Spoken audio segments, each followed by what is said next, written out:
खुशहाल चलाना है तो परिवार कैसे खुशहाल रहे, कोई अगर हो तो खड़े होकर उत्तर करे।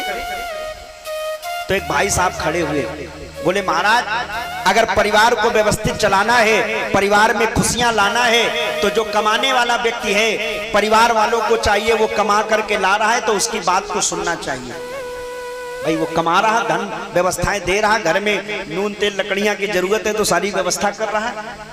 तो हमने कहा बात तो सही है। तो उसकी बात खत्म हो उससे पहले एक महिला खड़ी हो गई, बोले नहीं नहीं महाराज, अगर घर परिवार को व्यवस्थित चलाना है, परिवार को खुश रखना है तो महिलाओं की बात मानना चाहिए, परिवार खुश रहेगा। तो हमने कहा ये भी ठीक है भाई, महिलाएं घर में रोटी बना रही, बर्तन धुल रही, बच्चों को संभाल रही, आप तो केवल नौकरी करने चले गए, धन लेकर के आए, लेकिन परिवार तो पूरा महिला ही देख रही। हमने कहा बहन जी आपकी बात ठीक है।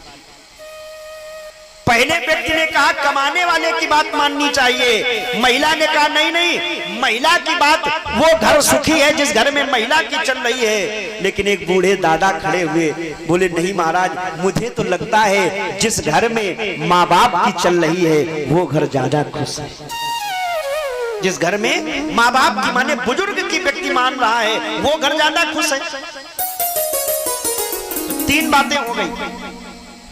बात उनकी भी जायज थी, क्योंकि बूढ़े बाढ़े लोग जो होते ना, कई बार हमने अनुभव किया, हम घर से निकले और हमारे पिताजी माने चाचा ने, हम चाचा कहते हैं उनको, तो उन्होंने मना किया कि यार न जाओ, और हम कभी कभी एक दो बार नहीं माने, गाड़ी लेके चले गए तो हमारा काम बना नहीं, बिगड़ गया।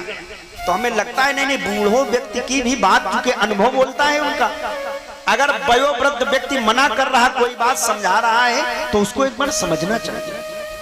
तो उन बूढ़े चाचा जी ने कहा जिस घर में बूढ़े की माने माँ बाप की बात मानी जाती है वो घर ज्यादा खुश है, ज्यादा सुखी है। हमने कहा बात तो सही है। तब तक एक साधु बैठे थे, बोले महाराज इन तीनों की बातें जायज हैं, समय समय पर कमाने वाले की भी बात माननी चाहिए, समय समय पर महिला की भी बात माननी चाहिए। जरूरी नहीं कि हर बात महिला गलत ही बतावे, कई बार बहुत अच्छी बातें, बहुत अच्छा सजेशन देती है। और माँ बाप की भी मानना चाहिए। ये तो तीन हो गए, और चौथी एक बात और चाहिए, तब घर पूर्ण रूप से खुश रहेगा। हमने कहा क्या?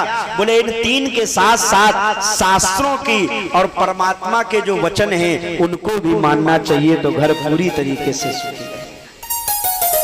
महादेव ने विवाह किया है, उसी दिन से विवाह की प्रक्रिया प्रारंभ हुई है। महादेव विवाह भावरे पड़ने के बाद कोहबर में गए हैं। आज भी जब विवाह होता है तो विवाह के बाद दूल्हा कोहबर में जाता है। अपनी भाषा में कह दें, ये कोहबर शब्द पूर्वांचल का है, अवधी भाषा में। अपने यहाँ उसे कहते हैं, बोले अब लड़के का भाई माइन में जरा भेजो, वहाँ बाती मिलाना है, ऐसे कुछ कहा जाता है ना ससुराल में। तो भावर पड़ने के बाद दूल्हे राजा माई में जाते, माने जहाँ माई में धरा का सारा सामान रखा होता है, और वहाँ जो ससुराल की महिलाएं होती वो बड़ा मजाक करती, ऐसा वैसा मजाक करती। आदित्य का जूता धर के ऊपर से उड़ा दे, चद्दर कहीं दे, ये पाँच